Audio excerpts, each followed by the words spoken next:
Joy Hind friends, welcome to Bengal physical academy. তো friends, আজকে Indian army practice update হলো day 6। তো আজকের প্র্যাকটিস আমরা কি করলাম, আজকের আমরা প্রথমে স্ট্রেচিং করলাম, তারপরে কিন্তু এখন পেস রানিং করছি। স্টুডেন্টরা পেস রানিং করছে, প্রত্যেকে দেখা পাচ্ছ। এরপরে আমরা করব কি পাওয়ার, 30 মিনিট আমরা পেস রানিং করব, তারপরে পাওয়ার করব। পাওয়ারটা কি কি করব দেখে নাও। প্রথমে আর্মাক্সাল করব, তারপর লেগ পাওয়ার করব, তারপরে কুল ডাউন করব, করে ছেড়ে দেবো। যদি তোমরা ট্রেনিং করতে চাও ইন্ডিয়ান আর্মি অগ্নিবীরে, তো তোমরা জানো প্রত্যেকে পরীক্ষা তো হয়ে গেছে, রেজাল্ট বেরোবো, 2-1 দিনের মধ্যে রেজাল্ট পেয়ে যাবে তোমরা। যারা এখনো তো ফিজিক্যাল স্টার্ট করোনি, ইন্ডিয়ান আর্মি অগ্নিবীরের বিশেষ করে তোমরা প্রত্যেকে জানো অগ্নিবীরের কিন্তু তোমাদের ফিজিক্যালে 100-100 আছে। যেহেতু তোমরা প্র্যাকটিসটা এখন থেকে শুরু করে দাও, কারণ তোমাদের এক্সিলেন্ট গ্রুপে দৌড়াতে পারলে তোমরা 100-100 পেয়ে যাবে। আমি তোমাদের physical trainer, national gold medalist, এছাড়াও আমাদের মধ্যে এনআইএস কোচ আরো একজন আছেন, রবিন ঘোষ।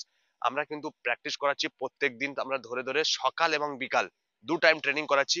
আমাদের পাশেই কিন্তু হোস্টেল আছে, তোমরা দেখতে পাচ্ছ।